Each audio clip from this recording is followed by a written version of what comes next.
제 지인 중에 5년 전부터 S&P 500에 매달 10만원씩 넣은 사람이 있습니다. 원금은 600만원입니다. 지금 평가 금액은 약 1,050만원입니다. 수익률로는 75% 수준이죠. 그런데 같은 기간 비슷한 금액을 S&P 500에 넣었는데 수익이 절반도 안 된다는 분도 봤습니다. 같은 지수에 투자했는데 왜 이런 차이가 났을까요? 종목을 잘못 고른 게 아닙니다. 계좌를 잘못 선택했기 때문입니다. 오늘 영상에서 저는 결론을 먼저 말씀드리겠습니다.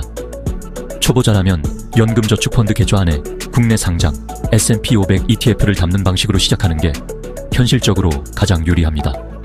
다만 이 방법이 모든 사람에게 맞는 건 아닙니다. 어떤 조건에서 이게 맞고 어떤 상황에서는 다른 선택이 나은지 지금부터 하나씩 짚어드리겠습니다.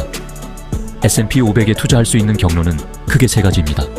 첫 번째는 찰스 슈왑, 피델리티 같은 미국 증권사 계좌를 직접 개설해서 VO나 SPY 같은 미국 상장 ETF를 매수하는 방식입니다.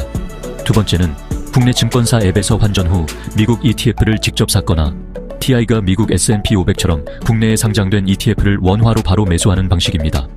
세 번째가 앞서 말한 연금저축펀드 또는 IRP 계좌 안에 국내 S&P 500 ETF를 담는 방식입니다.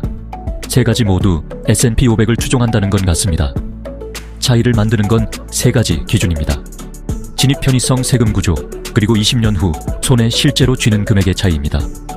이 기준을 머릿속에 두고 들으시면 비교가 훨씬 수월해집니다. 여기서 핵심은 투자 방법보다 세금 구조가 장기 수익률에 더 큰 영향을 줄 수 있다는 점입니다. 첫째, 미국 증권사 직접 개설 방식입니다. 가장 큰 장점은 비용이 낮다는 겁니다. VO의 연간 운용 보수는 0.03%로 국내 S&P 500 ETF 평균 보수인 0.77.0.125%보다 낮습니다. 배당도 달러로 직접 수령하고 환율 상승기엔 환차익도 생깁니다. 단점은 진입 장벽입니다. 영문 서류 작성이 필요하고 환전 비용이 별도로 발생합니다. 그리고 가장 번거로운 부분이 양도소득세 신고입니다. 연간 수익 250만원을 초과하면 초과분의 22%가 붙는데 이걸 매년 5월에 직접 신고해야 합니다. 세금 신고 경험이 없다면 실질적인 진입 장벽이 됩니다. 둘째, 국내 증권사에서 미국 ETF를 직접 매수하는 방식입니다. 한글 앱 환경에서 시작할 수 있어 편의성이 높습니다. 하지만 양도소득세 구조는 첫 번째 방법과 동일하게 따라옵니다. 잠깐 이 250만원이라는 숫자가 내 상황에서 실제로 어떤 의미인지 생각해 보신 적 있으신가요? 월 10만원씩 10년 투자하면 원금 1,200만원인데 복리 효과로 평가금이 약 2천만원이 됐을 때 환매하면 수익 800만원 중 150만원 초과분인 550만원에 22%를 곱해서 약 121만원이 세금으로 나갑니다. 세금이 언제, 얼마나 붙는지 미리 파악하고 있어야 장기 전략이 흔들리지 않습니다. 셋째, 연금저축펀드 또는 IRP 계좌 방식입니다. 이 구조의 핵심은 두 가지입니다. 운용기간 내내 배당과 매매 차익에 세금이 없고 인출 시 연금소득세 3.3범 5.5% 수준만 납부합니다. 그리고 연간 납입액 최대 600만원까지 세액공제가 적용됩니다. 연봉 5,500만원 이하라면 납입액의 16.5%, 연간 최대 99만원을 세금에서 직접 돌려받는 구조입니다. 단점은 55세 이전 중도 인출이 원칙적으로 제한된다는 점입니다. 가까운 시일 안에 자금이 필요한 상황이라면 유동성 문제가 생길 수 있습니다. 그렇다면 왜 저는 연금저축 방식을 가장 먼저 추천했을까요? 앞서 계좌 선택이 수익률 차이를 만든다고 했죠. 바로 이 세금, 이연 구조 때문입니다.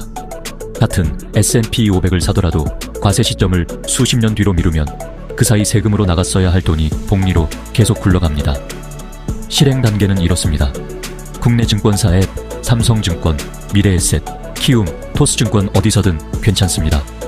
앱 안에서 연금저축 계좌 개설을 신청하면 대부분 10분 이내에 비대면으로 개설이 됩니다. 계좌가 생기면 ETF 검색창에 TIGR 미국 S&P 500을 검색해서 매수하면 됩니다. 한 주 가격이 보통 1만원에서 2만원대 사이이기 때문에 월 10만원으로도 5주에서 10주 수준의 매수가 가능합니다.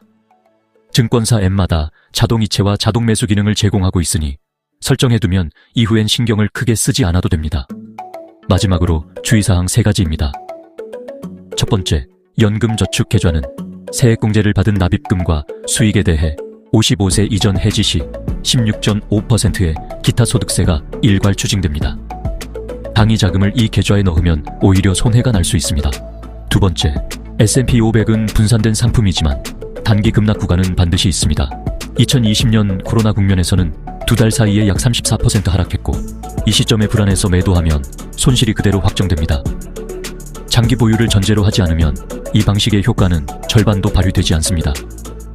세 번째, 국내 S&P 500 ETF는 원화로 거래되지만 기초자산이 달러 기반이기 때문에 환율에 따라 실질 수익률이 달라질 수 있습니다. 오늘 소개한 방법은 세금 효율을 높이면서 장기 복리를 극대화하는 구조입니다.